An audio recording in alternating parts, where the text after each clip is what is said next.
அனைவரும் மியூட் போட்டுக்கோங்க. தேசிய மகளிர் ஜோதிட கூட்டமைப்பின் சார்பாக ஜோதிட நட்சத்திர சுடர்மணி நிகழ்ச்சியின் 14வது நாளான இன்று நிகழ்ச்சிக்கு வருகை புரிந்திருக்கும் அனைவரையும் வருக வருக என வரவேற்பதுடன் எனது பணிவான வணக்கத்தையும் நன்றியையும் தெரிவித்துக் கொள்கிறேன். ஜோதிட நட்சத்திர சுடர்மணி நிகழ்ச்சியின் முதலாவதாக கடவுள் வாழ்த்து. கடவுள் வாழ்த்தை பாட ஜெயலட்சுமி மேம் அவர்களை அழைக்கிறேன். ஜெயலட்சுமி மேம். அனைவருக்கும் அன்பு வணக்கம். கடவுள் வாழ்த்து. குரு பிரம்மா குரு விஷ்ணு குரு தேவோ மகேஸ்வர குரு சாட்சாத் பரபிரம்ம தத்மை ஸ்ரீ குருவே நமக. நன்றி. நன்றி மேம். நன்றி. அடுத்ததாக ஜோதிட நட்சத்திர சுடர்மணி நிகழ்ச்சிக்கு இன்று சிறப்பு விருந்தினராக வருகை புரிந்திருக்கும் சேலம் அஸ்ட்ரோ சந்திரகுமார் அவர்களை வருக வருக என வரவேற்கிறேன். அவரை வரவேற்பதுடன் அவரை பற்றிய சில தகவல்கள் தங்களுக்காக அனைவருக்குமாக. ஆஸ்ட்ரோ சந்திரகுமார் அவர்கள் சேலம் ஜோதிட ஆராய்ச்சி சங்கத்தின் நிறுவனர் ஆவார். இவர் பாரம்பரிய முறையில் ஜோதிடத்தில் சிறந்து விளங்குவார். பெயரில் ஜோதிடம், எண் கணித ஜோதிடம், வாஸ்து சாத்திரம் என பல கலைகளிலும் நிபுணத்துவம் பெற்றவர். மேலும் சைவ சித்தாந்தங்களையும் முறைப்படி பயின்று பட்டயங்களை பெற்றவர். சத்திய திருவருள் மன்றத்தின் மூலம் 13 வருடங்களாக வாரம் சொற்பொழிவுகள் நடத்துவது, மக்களுக்கு தேவையான கருத்துக்களை தெரிவிப்பது என அவர் தனது பயணத்தை ஜோதிட துறையில் தொடர்ந்து செய்து வருகிறார். இவருடைய தாயார் மல்லிகா அம்மாள் ஆவார்கள். இவர்களுடைய தந்தையார் பெயர் சந்திரன் ஐயா அவர்கள். இவருடைய குரு ஆஸ்தான குரு என்பவர் மாத்தேஸ்வரன் ஐயா அவர்கள் ஆவார்கள்.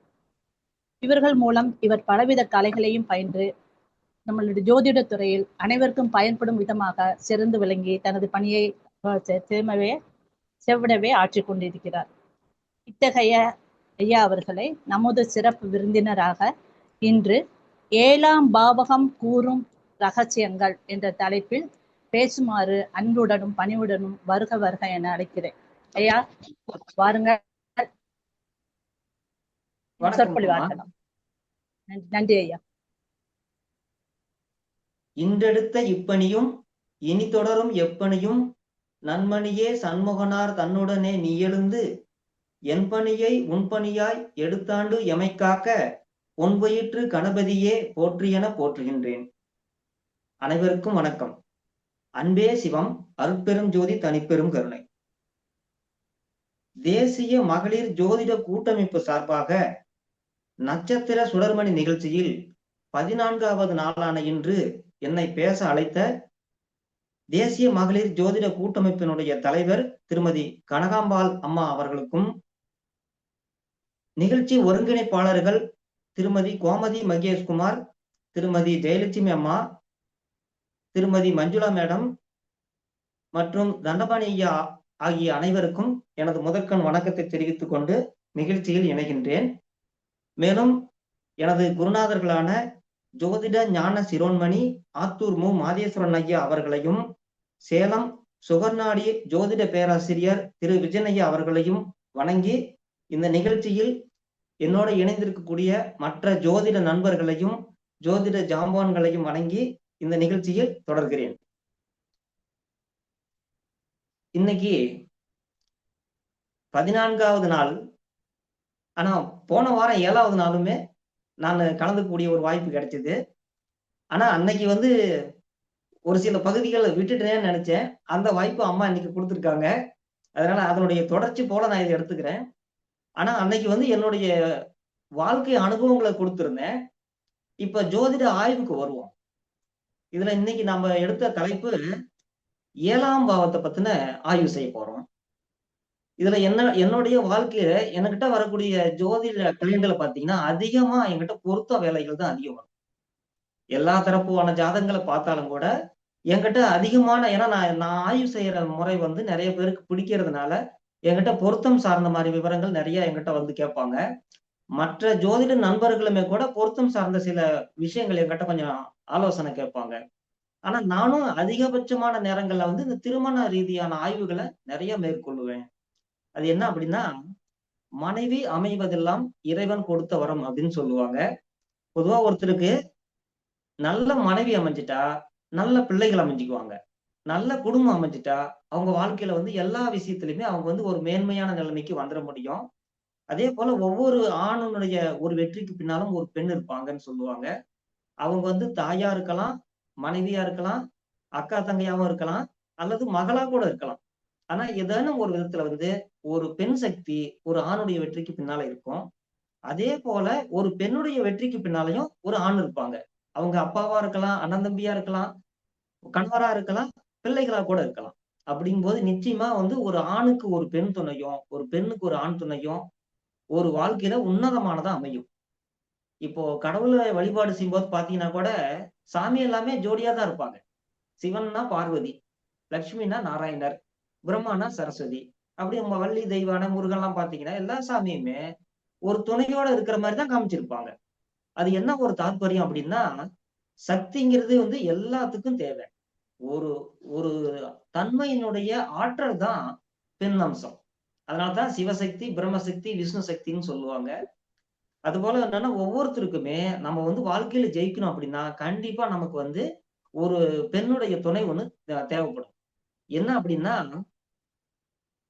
ஆண்கிறது வந்து ஒரு கொம்பு அப்படின்னு எடுத்துக்கிட்டா, பெண்ணுங்கிறது ஒரு கொடி. ஒரு கொடியும், ஒரு கொம்பும் சேர்ந்து இருந்தா தான் ஒரு வாழ்க்கை. ஏன்னா கொம்பு இல்லாம கொடியும் சிறக்காது, கொடி இல்லாத கொம்பும் சிறக்காது அப்படின்னு சொல்லுவாங்க. அதே போல சக்தி இல்லையேல் சிவமில்லை, சிவமில்லையேல் சக்தி இல்லைன்னு சொல்லி புராணத்திலயும் சொல்லுவாங்க. ஆண், பெண் சக்தி இணைஞ்சு இருந்தா தான் அது வெற்றியினுடைய அம்சமா இருக்க முடியும். அப்படிங்கும்போது இந்த ஆண், பெண் சேர்ந்து வாழ்ற வாழ்க்கைங்கிறது ரொம்ப திவ்யமானது. அது நல்ல விதமா அமையணும் அப்படிங்கிறதுக்காக, பொருத்தம் பார்க்கிற விதத்துல வந்து நெறைய நம்ம ஆய்வு செய்யணும். அதுல ஒரு ஜாதகத்துல 7வது பாவம், 2வது பாவம். இது 2 பாவமும் திருமணத்துக்காக நம்ம நிர்ணயிக்கும்போது ரொம்ப அதிகமா ஆய்வு செய்ய வேண்டியதா இருக்கும். மேலும் 3வது பாவமும், 12வது பாவமும், 8வது பாவமும் இதுல பங்கு எடுத்துக்கும். பொதுவா இந்த பாவங்கள மையமா வச்சு தான் நம்ம பொருத்தத்த வந்து நிர்ணயிக்க வேண்டியதா இருக்கும். 7வது பாவம் அப்படிங்கிறது பார்த்தீங்கன்னா, வாழ்க்கை துணைன்னு எடுத்துப்போம். ஏன்னா, ஆண்கள் ஜாதகத்துல வந்து அது பெண்ணுக்கு உண்டான இடமாவும், பெண்கள் ஜாதகத்துல வந்து அது ஆணுக்கு உண்டான இடமாவும் எடுத்துக்கணும். அப்படிங்கும்போது 7வது பாவம் அப்படிங்கிற விதத்துல ஒரு சில விவரங்கள குடுக்குறேன். 7வது பாவத்துல இருந்து நம்ம கலத்திரம் அப்படின்னா வாழ்க்கை துணை அப்படின்னு எடுத்துக்கணும். தொழில் கூட்டாளியும் எடுத்துக்கலாம். 7வது பாவத்திலிருந்து என்னென்ன விஷயங்கள நம்ம ஆய்வு செய்யலாம் அப்படிங்கிற விவரங்கள சொல்றேன். அதே போல ஒருத்தருக்கு வரக்கூடிய வாடிக்கையாளர், அவங்க வந்து எந்த விதமான ஒரு தொழில்லயோ, நிறுவனத்திலயோ இருந்தாலும், அவங்க சந்திக்கக்கூடிய வாடிக்கையாளர்கள்லாம் 7வது பாவமா தான் நாம ஆய்வு செய்யணும். அதே போல பொதுமக்கள் தொடர்பு, ஜன தொடர்பு அப்படிங்கிறதும் 7வது பாவத்திலிருந்து கிடைக்கும். அதே போல ஒருத்தருக்கு கிடைக்கக்கூடிய சுகம், அது வந்து ஆண் சுகம், பெண் சுகம்னு எடுத்துட்டாலும் அது 7வது பாவத்துல தான் தெரியும். அதிலே போல ஒருத்தருடைய வியாபார நுணுக்கம், ஒருத்தர் தொழில் செய்றாங்க அப்படின்னா, ஒரு பண்டம் மாற்று முறைக்கு வந்து 7வது பாவத்த பத்தின ஆய்வு செய்தா தான் அவங்க வந்து எப்படி வந்து ஒரு பொருள இன்னொரு பொருளா மாத்துவாங்க, அப்படிங்கிற அந்த தன்மை வந்து 7வது பாவத்துல கிடைக்கும். அதே போல திருமணம் நடக்கக்கூடிய சூழலையும் 7வது பாவம் விளக்கும். அதே போல ஒருத்தர் கூட கணவன் மனைவியிடையே இருக்கக்கூடிய நெருக்கத்த பத்தியும் நம்மளுக்கு 7வது பாவம் சொல்லும். அதே போல ஒருத்தருடைய காதல் உணர்வு, அதுவும் 7வது பாவம் தான். அது தாம்பத்திய வாழ்க்கைன்னு சொல்லலாம்.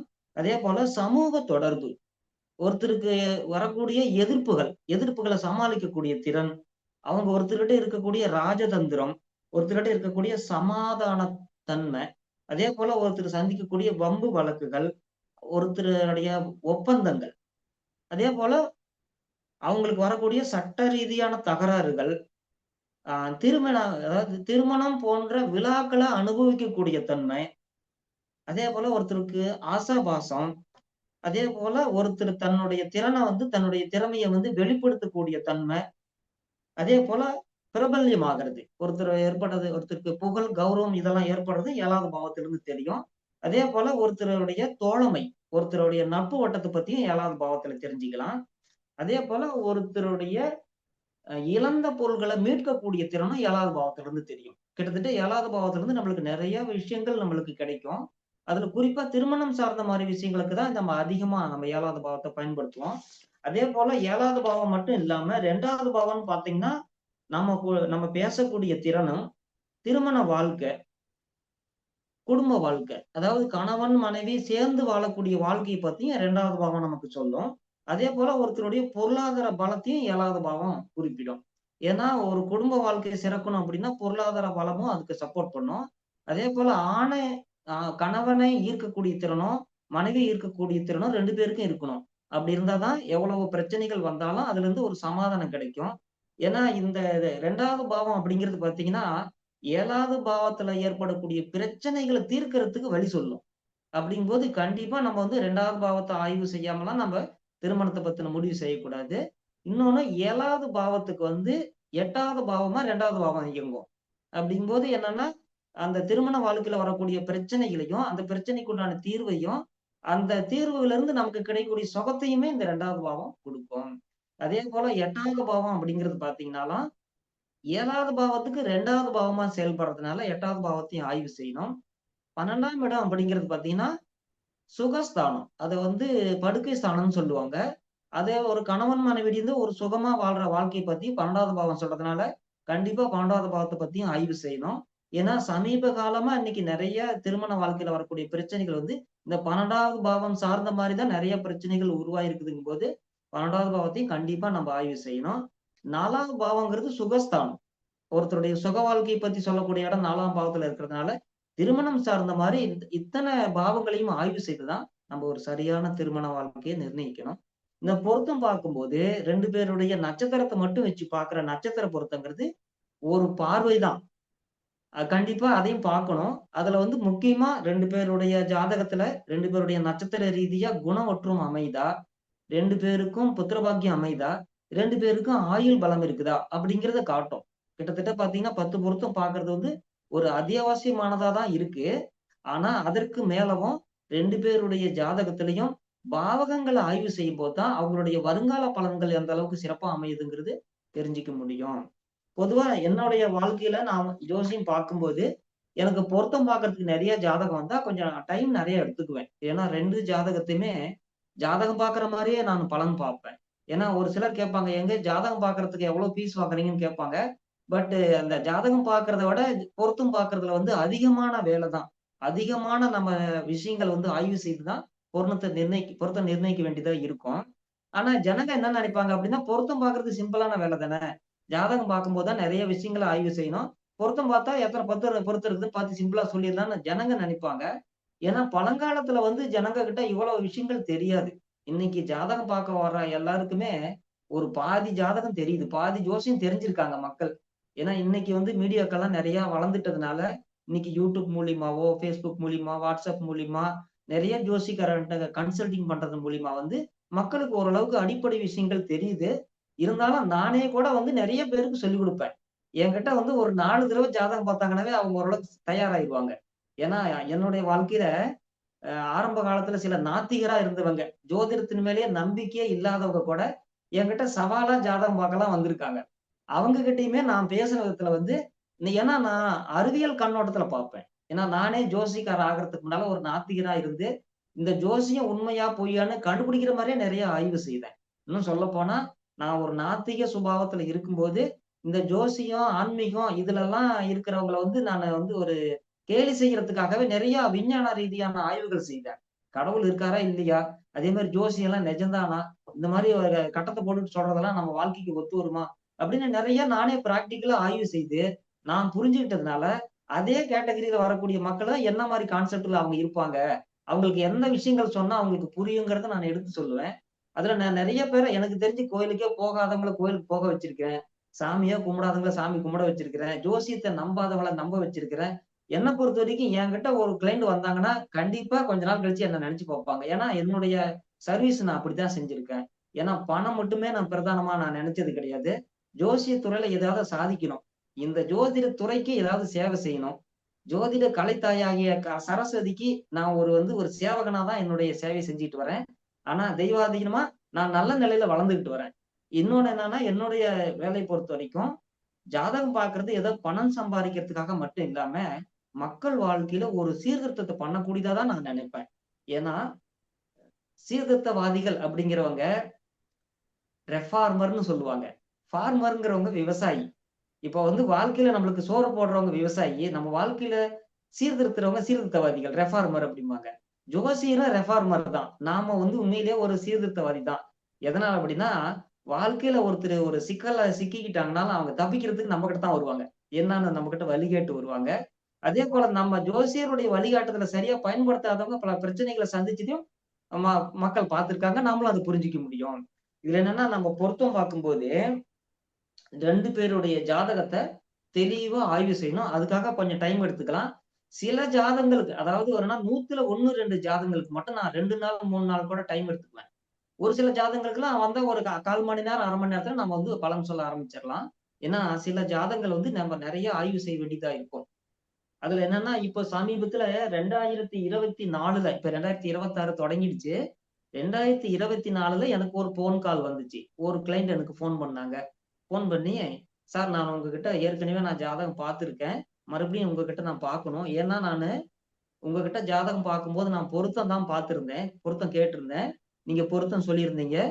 பட் நீங்க உங்ககிட்ட கேட்ட மாரியே நான் வேற ஒரு 3 ஜோசியக்காரர்ட்டயும் நான் பலன் கேட்டேன். அதுக்கு பின்னால நான் கல்யாணம் பண்ணிக்கிட்டு, இன்னைக்கு நான் ஒரு இக்கட்டான சூழல்ல இருக்கிறேன். எனக்கு மறுபடியும் உங்கள நான் பார்க்கணும்னு எனக்கு தோணுச்சு. உங்க நம்பர நான் தேடி எடுத்து இப்போ உங்களுக்கு ஃபோன் போட்டேன் சார்" அப்படின்னு சொல்லிட்டு அவங்க ஜாதகம் குடுத்தாங்க. அந்த ஜாதகம் குடுத்தவாட்டி தான் எனக்கு தெரிஞ்சது இந்த ஜாதகம் ஏற்கனவே நம்ம பார்த்த ஜாதகம்ன்னு. குறிப்பா இப்போ நாம சில ஜாதகங்கள ஆய்வு செய்யற மாரி சூழல் இருக்கிறதுனால, நீங்க எல்லாருமே ராசி கட்டம் போட்டுக்கோங்க. நான் டேட் ஆஃப் பர்த் டைம் சொல்றேன். ஏன்னா, அந்த ஜாதகத்த நீங்க கணிச்சுக்கிட்டீங்கன்னா, நம்ம இப்ப ஆய்வு செய்யறதுக்கு கொஞ்சம் தோதா இருக்கும்.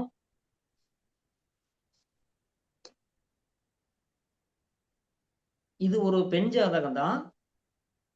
31 ஜனவரி 1996.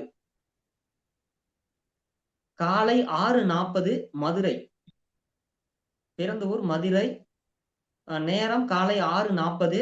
தேதி 31/1/1996ங்க. இந்த ஜாதகம் கட்டம் போட்டுக்கிட்டீங்கன்னா, நான் சொல்ல அப்படியே ஃபில்லப் பண்ணிக்கோங்க. மகர லக்கினம். லக்கினத்தில் சூரியன், செவ்வாய். லக்கினத்துக்கு 2ல் சுக்கிரன், சனி. 3ல் கேது. 5ல் சந்திரன். 9ல் ராகு. 12ல் குரு, புதன். இது ராசி கட்டம். எல்லாம் பொறுமையா தான் சொல்லியிருக்கேன். எழுதிருப்பீங்கன்னு நினைக்கிறேன். யாருக்காவது தெரியலன்னா லக்னத்துல மட்டும் சொல்லுங்க சார். அப்படிங்களா? லக்கினத்தில் சூரியன், செவ்வாய். ஓகேங்க சார். இப்ப சார் நவம்சம் இன்னொரு தடவை சொல்றேன். சொல்லிருங்க. இன்னொரு தடவை சொல்லிருங்க, இதை செக் பண்ணிக்கிட்டோம். சரிம்மா. மகர லக்கினம். லக்கினத்தில் சூரியன், செவ்வாய். 2ல் சுக்கிரன், சனி. 3ல் கேது. 5ல் சந்திரன். 9ல் ராகு. 12ல் புதன், குரு. இது ராசி கட்டம். இதுக்கு அடுத்து நவாம்ச கட்டம். ரிஷப லக்கினம். லக்கினத்தில் சூரியன், சுக்கிரன். 2 மிதுனத்தில் சனி. 3ல் குரு. 4 சிம்மத்தில் சந்திரன், செவ்வாய். 5ல் ராகு கன்னியில. 7ல் புதன். விருச்சிகத்தில் புதன். மீனத்தில் கேது. நவாம்சம் எல்லாம் எழுதியாச்சுங்களா? இதுல இந்த பெண் என்கிட்ட மறுபடியும் கால் பண்ணும்போது 2024 ஜனவரி தான் கால் பண்ணாங்க. அப்ப அவங்களுக்கு வந்து குரு திசையிலே சனி புத்தி நடந்துகிட்டு இருந்துச்சு. ஆனா அந்த பொண்ணு முதல்ல என்கிட்ட ஜாதகம் பார்க்கும் போதும் குரு திசையில சனி புத்தி தான். அவங்க முதல்ல 2022ல ஜாதகம் பார்த்திருக்காங்க. அந்த பொண்ணு கேட்டது வந்து இந்த பெண்ணோட ஜாதகத்தோட இன்னொரு ஆண் ஜாதகத்தை கொடுத்து பொருத்தம் இருக்குதான்னு சொல்லி கேட்டிருந்தாங்க. நான் வந்து அந்த ஜாதகம் பொருத்தம் இல்ல, இது வேண்டாம், வேற ஜாதகம் பாருமான்னு நான் சொல்லியிருந்தேன். பட் என்கிட்ட பார்த்த பின்னால அந்த பொண்ணு வேற ஒரு 3 ஜோசியரை பார்த்தாங்களாம். 3 ஜோசியர்ட்ட எல்லாம் ஆன்லைன்ல தான் பார்த்திருக்காங்க. அந்த 3 ஜோசியரும் பொருத்தம் இருக்குதுன்னு சொன்னதுனால அவங்க வந்து கல்யாணம் பண்ணிட்டாங்களாம். அவங்க கேட்டுக்கிட்ட விஷயம் என்ன அப்படின்னா, நானு 4 உங்ககிட்ட தான் முதல்ல பார்த்தேன். உங்ககிட்ட பார்த்த பின்னால 3 ஜோசியரை பார்த்தேன். அந்த 3 ஜோசியரும் பொருத்தம் இருக்குதுன்னு சொல்லியிருந்தாங்க. பட் நீங்க வந்து பொருத்தம் இல்லன்னு சொன்னீங்க. நான் விசாரிச்சு பார்த்துட்டு 3 ஜோசியர் பொருத்தம் சொல்லிட்டாங்களே, ஓகே சொல்லிட்டாங்களேன்னு சொல்லிட்டு, அந்த பொண்ணு திருமணத்துக்கு ஏற்பாடு பண்ணி, அதாவது அந்த ஜாதகரை வந்து அவங்க ஓரளவுக்கு விரும்பி இருக்காங்க. ஆனா நான் வந்து பொருத்தம் இல்லைன்னு சொல்லியிருந்தேன். 3 ஜோசியர் பொருத்தம் இருக்குன்னு சொன்னதுனால அவங்க கல்யாணம் முடிச்சுக்கிட்டாங்க. கல்யாணம் பண்ணன பின்னால அவங்க வாழ்க்கையில ஏற்படக்கூடிய பிரச்சனைகள் எல்லாம் கருத்தில் கொண்டு, ஏன் இந்த ஜோசியர் ஒருத்தர் வேண்டான்னாரு. மீதி 3 ஜோசியர் பொருத்தம்ன்னு சொன்னாங்க. பட் கல்யாணம் பண்ணது பின்னால வாழ்க்கையில பல கசப்பான அனுபவங்கள் வந்துருச்சு அப்படின்னு சொல்லிட்டு அந்த பொண்ணு என் நம்பர ரொம்ப சிரமப்பட்டு தான் தேடி எடுத்து மறுபடியும் எனக்கு கால் பண்ணாங்களாம். அதுல என்ன அவங்க அவங்க ஜாதகத்துல இருந்து நான் தெரிஞ்சுக்கிட்ட விஷயம் அப்படி என்னன்னா, இவங்க ஜாதகத்த பொறுத்தவரைக்கும் லக்கினத்துக்கு 5ஆம் வீட்டுல சந்திரன். பொதுவா லக்கினத்துக்கு 5ஆம் வீட்டுல சந்திரன் அல்லது புதன் அல்லது சனி இருந்தா, அவங்க வந்து காதல் கல்யாணம் பண்ணுவாங்க. ஒண்ணு கல்யாணம் பண்றதுக்கு முன்னாலயே அவங்க காதலிப்பாங்க. அல்லது கல்யாணம் பண்ணிட்டாங்கன்னா கூட அந்த கணவனா வந்து ரொம்ப நேசிப்பாங்க. இது ஆணா இருந்தாலும் சரி, பெண்ணா இருந்தாலும் சரி, 5வது பாவம்ங்கிறது ஒரு காதல் பாவம். அந்த இடத்துல வந்து சந்திரன், புதன், சனி இந்த 3 கிரகங்களும் அலாதியா வேலை செய்வாங்க. அதுல இந்த பொண்ணுக்கு பார்த்தீங்கன்னா, லக்கினத்துக்கு 5ல வந்து சந்திரன் வந்து உச்சமா இருக்காங்க. அதே போல லக்கினத்துல சூரியன் இருக்காங்க. பொதுவா இந்த பொண்ணு கல்யாணம் ஆன பிறகு என்ன சிக்கல்னா, ஏன்னா இந்த பொண்ணு கணவனுடைய ஜாதகம் முதல்ல குடுக்கும்போதே நான் பொருத்தம் இல்லன்னு சொல்லிட்டேன். ஏன்னா, அந்த நபருடைய சுபாவம் வேற, இந்த பொண்ணுடைய சுபாவம் வேறு. இந்த பொண்ணு வந்து வாழ்க்கையில சில சிரமங்கள் அடையும் அப்படிங்கிற ஒரு அமைப்பு இருந்ததுனால, ரொம்ப ஒரு பொருத்தமான ஜாதகமா தேர்ந்தெடுக்கணும். இந்த ஜாதகம் பொருத்தம் போதுமானதா இல்ல. இன்னும் நீங்க சிறப்பான ஜாதகத்த தேடுங்க அப்படின்னு தான் நான் சொல்லியிருந்தேன்.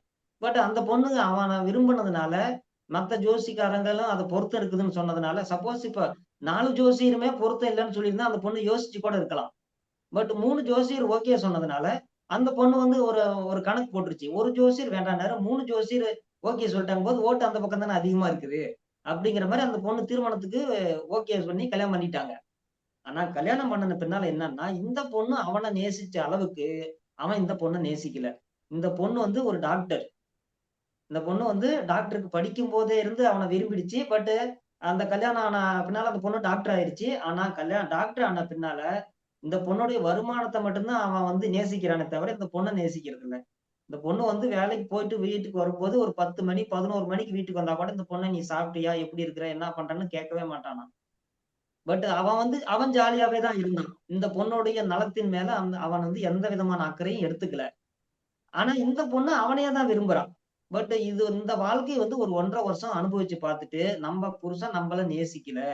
அவன வந்து ஜாலியா இருக்கான். அவன் காசு பணத்த வச்சுட்டு ஜாலியா சுத்துறானே தவிர, நம்ம மேலயோ, நாம படுற கஷ்டத்த பத்தியோ அவன் வந்து அக்கறை எடுத்துக்கல. அப்படின்னு இந்த பொண்ணு ரொம்ப கணவனால நோகடிக்கப்பட்டு, மன உளைச்சலோட என்கிட்ட என்ன கேள்வி கேட்டாங்கன்னா, "அங்கிள் நான் தற்கொலை பண்ணிக்கிறதா, இல்ல இவன டைவர்ஸ் பண்றதான்னே எனக்கு புரியல. ஆனா நான் பொறுத்து இருக்குதுன்னு சொல்லி கல்யாணம் பண்ணிக்கிட்டு நான் ரொம்ப அவஸ்தைப்படுறேன். உங்க பொண்ணு மாரி நெனச்சு எனக்கு பலன் சொல்லுங்க. நான் என்ன பண்றதுன்னு எனக்கு தெரியல" அப்படின்னு கேட்கறாங்க. ஆனா நான் சொன்னேன்னா, முதல்ல வந்து இந்த பொருத்தம் பார்க்கும்போது நான் இந்த ஜாதகம் வேண்டான்னேன். ஆனா இப்ப வந்து கல்யாணம் ஆயிருச்சு. கல்யாணம் ஆன பின்னால வந்து நான் டைவர்ஸ் பண்ணணும்னு நான் சொல்லக்கூடாது. எதனாலன்னா, வாழ்ற குடும்பத்த வந்து கெடுக்கக் கூடாது. ஒரு கல்யாணம் பண்றதுக்கு முன்னால வந்து 10 ஜாதகம் பார்க்கலாம், 50 ஜாதகம் பார்க்கலாம், 100 ஜாதகம் பார்க்கலாம். தப்பே கிடையாது. ஆனா கல்யாணம் ஆயிருச்சுன்னா, கணவனே கண் கண்ட தெய்வம் தான். அவன் கல்யாணம் ஆனாலும் கணவன், புல்லானாலும் புருஷன்ங்கிற மாரி, அந்த கணவன எப்படி சீர்திருத்தம் பண்றதுங்கிறது தான் முயற்சி பண்ணணும். பட் அந்த பொண்ணு அதே கான்செப்ட்ல தான் இருந்தாங்க. அந்த பொண்ணு வந்து வந்து இவன டைவர்ஸ் பண்ணாலும் நான் வேற யாரையும் கல்யாணம் பண்ணிக்க மாட்டேன்.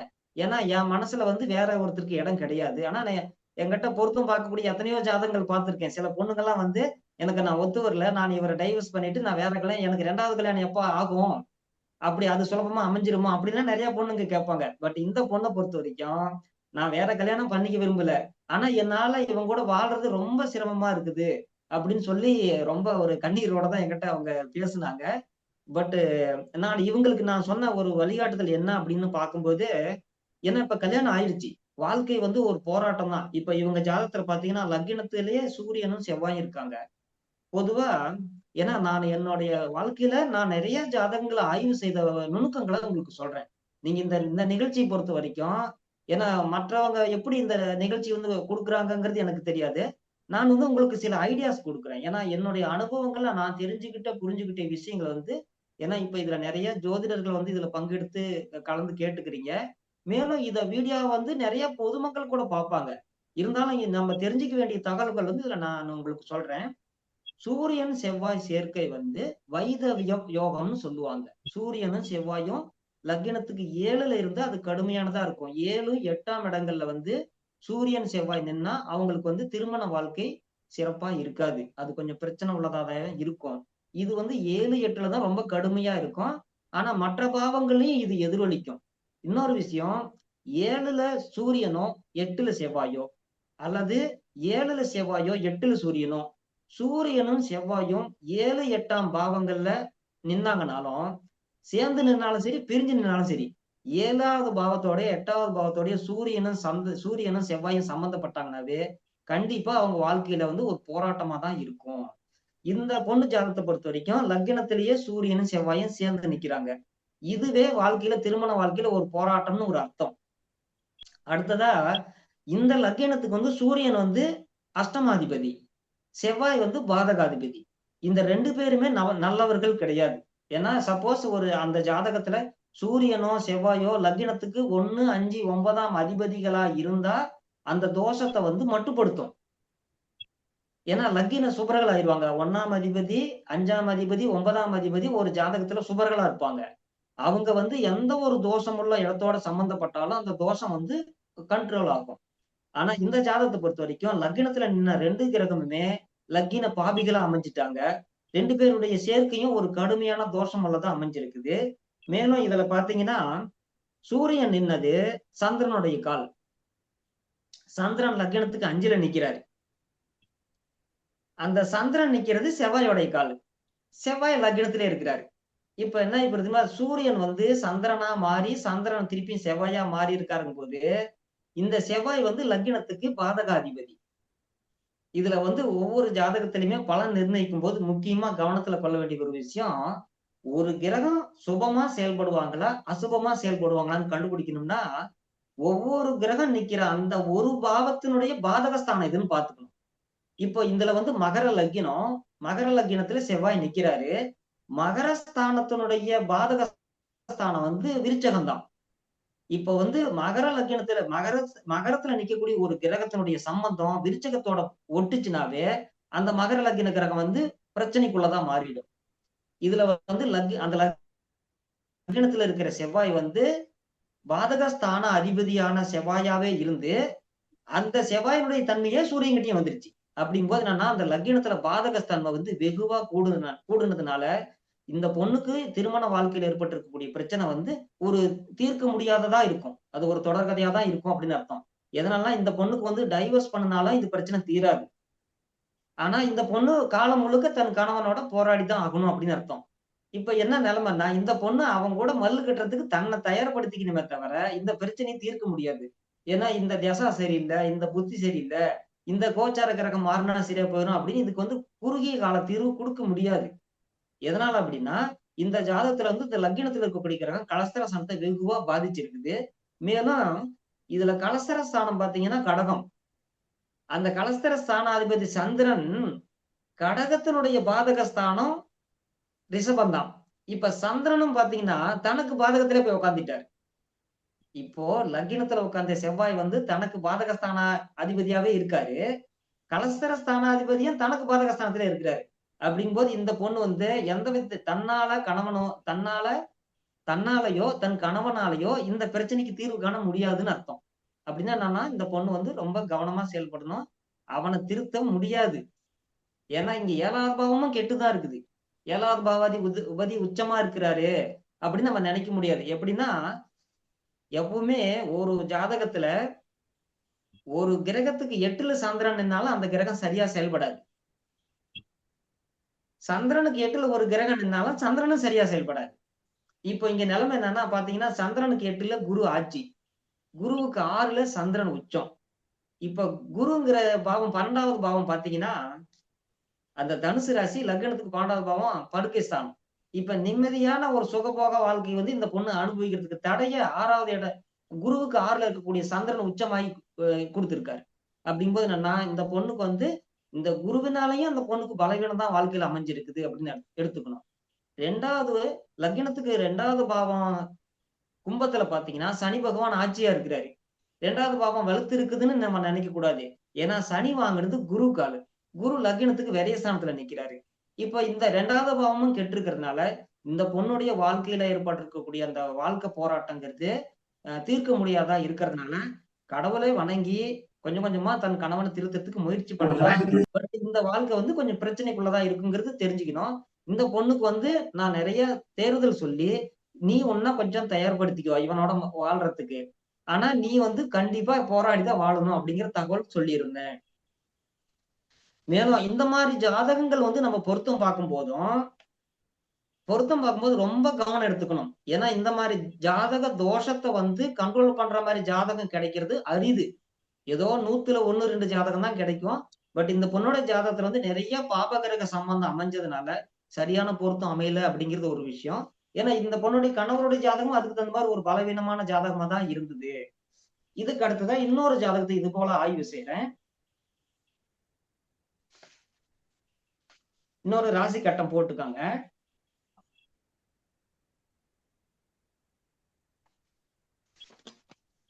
இப்போ இது ஒரு ஆண் ஜாதகம்.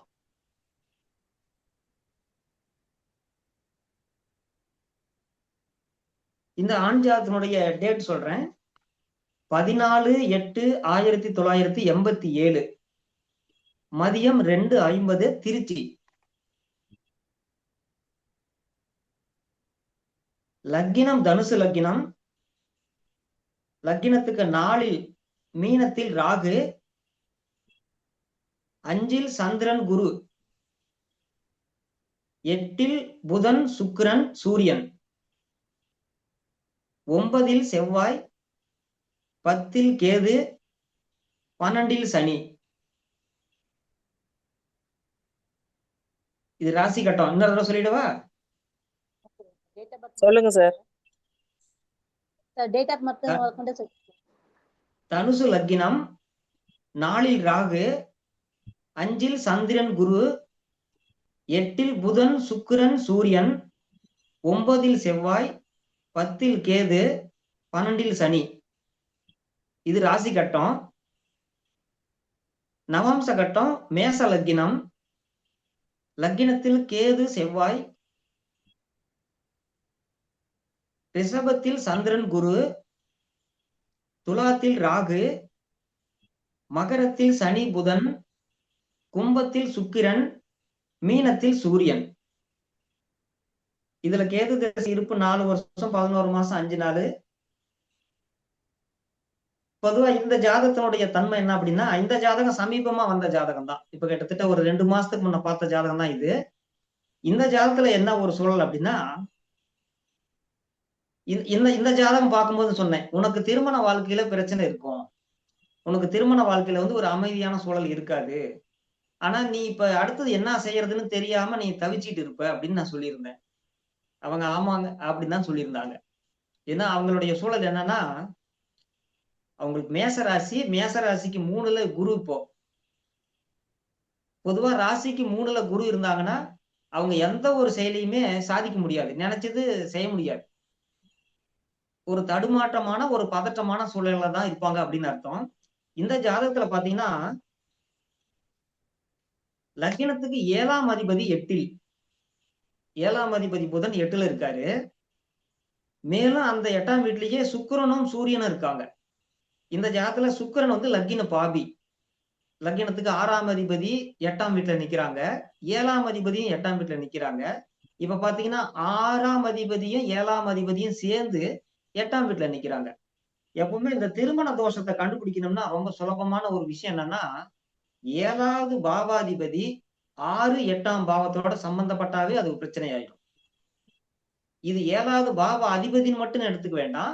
6 7 8ஆம் பாவங்கள்ல ஏதேனும் கிரகங்கள் சேர்ந்து நின்னாவே அது தோஷத்தை உண்டு பண்ணும், திருமண தோஷத்தை கொடுக்கும்.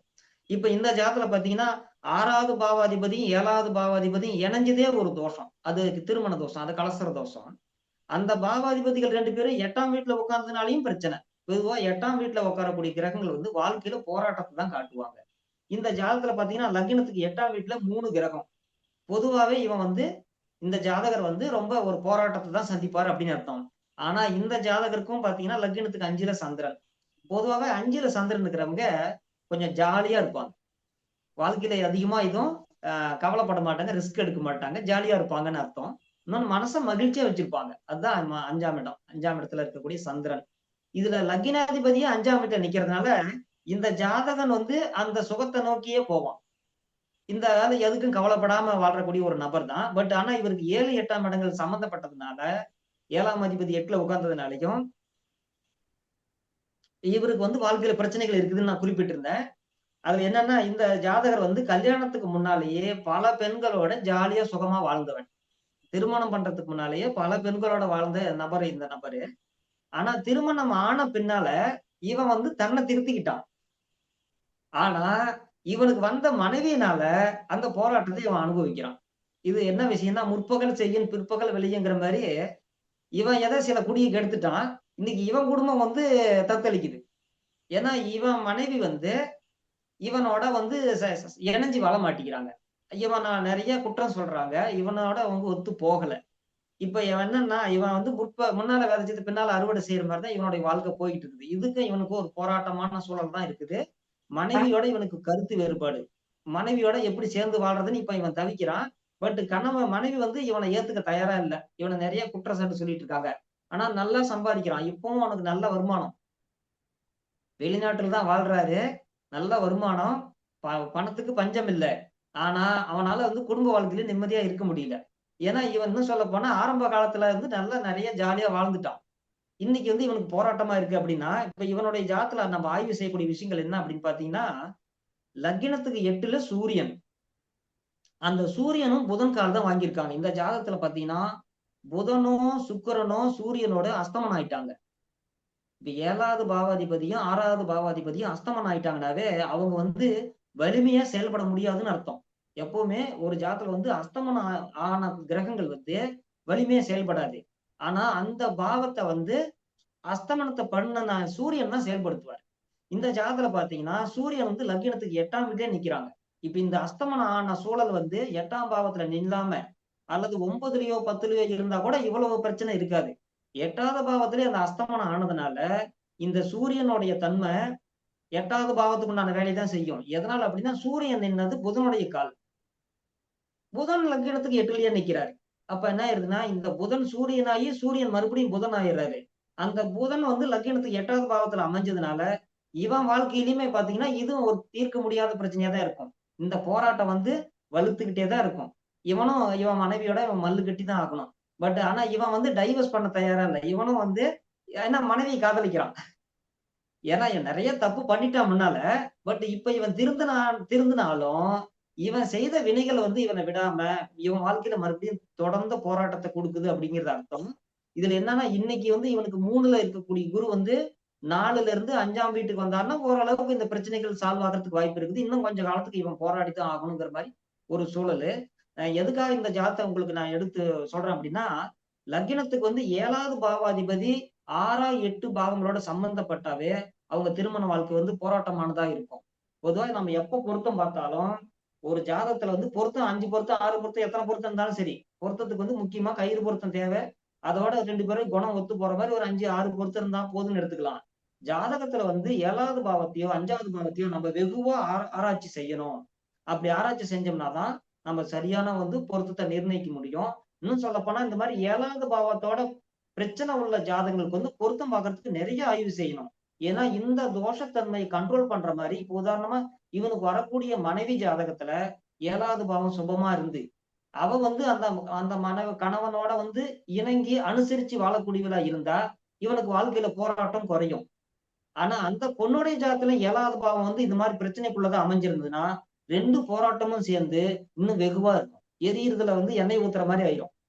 ஏன்னா ஏற்கனவே இங்க ஒரு ஜாதகத்துல பிரச்சனை ஓடிட்டு இருக்கும்போது இன்னொரு ஜாதகத்துல பிரச்சனைகள் தலை காட்டுது அப்படிங்கும்போது நம்ம பொருத்தம் பார்க்கும்போது நிறைய நம்ம ஆய்வு செய்யணும் அப்படின்னு எடுத்துக்கணும். மேலும்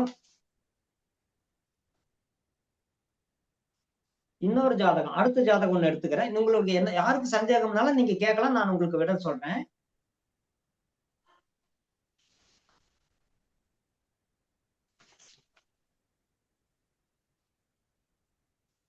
அடுத்த ஒரு ஜாதகம் இது ஒரு பெண் ஜாதகம்.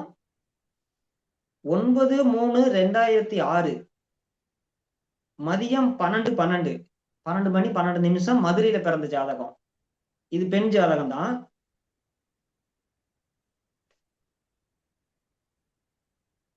இந்த ஜாதகம் லக்கினம் ரிஷப லக்கினம். லக்கினத்திலே செவ்வாய், மிதுனத்தில் சந்திரன், கடகத்தில் சனி, கன்னியில் கேது, துலாத்தில் குரு, மகரத்தில் சுக்கிரன், கும்பத்தில் சூரியன், மீனத்தில் புதன் ராகு. இது ராசி கட்டம். இன்னொரு தடவை சொல்லிடுறேன், கவனிச்சுக்காங்க. ரிஷபத்தில் செவ்வாய், லக்கினம் ரிஷப லக்கினம், லக்கினத்தில் செவ்வாய், மிதுனத்தில் சந்திரன், கடகத்தில் சனி, கன்னியில் கேது, துலாத்தில் குரு, மகரத்தில் சுக்கிரன், கும்பத்தில் சூரியன், மீனத்தில் புதன் ராகு. இது ராசி கட்டம். நவாம்ச கட்டம் சிம்ம லக்கினம், துலாத்தில் சனி ராகு, மீனத்தில் சுக்கிரன், மேசத்தில் சந்திரன் கேது, ரிஷபத்தில் சூரியன் செவ்வாய் குரு, கடகத்தில் புதன். குரு திசையில் 13 வருஷம் 2 மாசம் இருப்பு. நான் ஜாதகம் பார்க்கும்போது சனி திசையில் கேது புத்தி நடந்தது.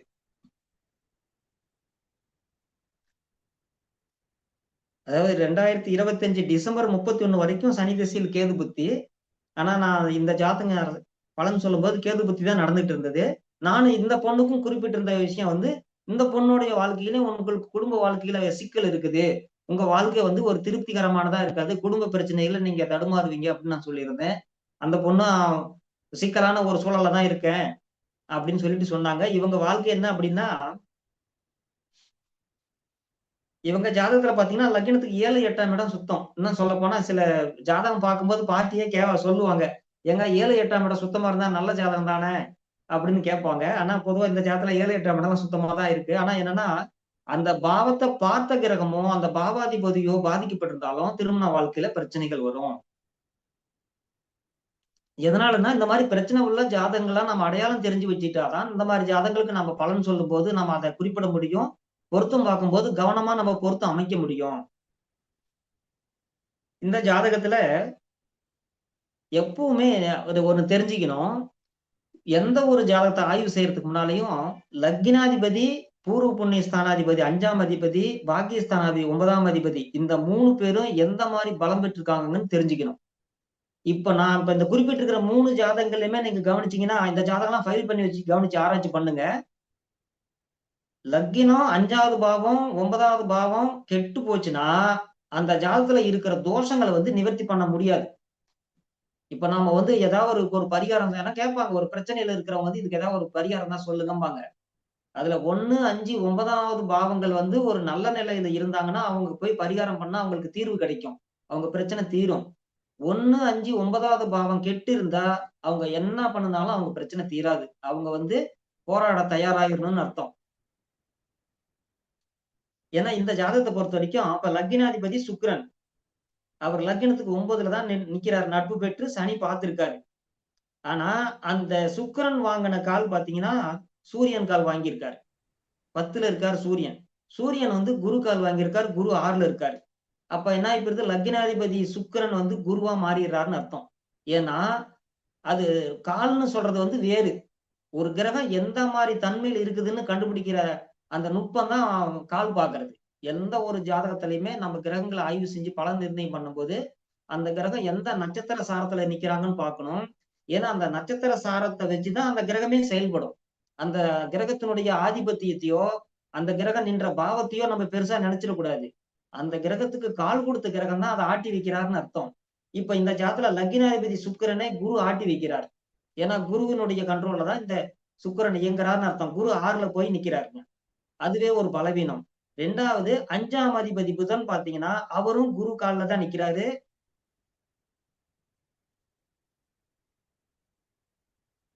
குரு கால்ல நிக்கிறாரு, குரு 6ல இருக்காரு. அதே போல லக்னத்துக்கு 9வது பாவாதிபதி சனி பகவான் 3ஆம் வீட்டுல நிக்கிறாரு. அந்த 3ஆம் வீட்டுல நிக்கிற சனி பகவானுக்கு 8ல சூரியன் நிக்கிறாரு.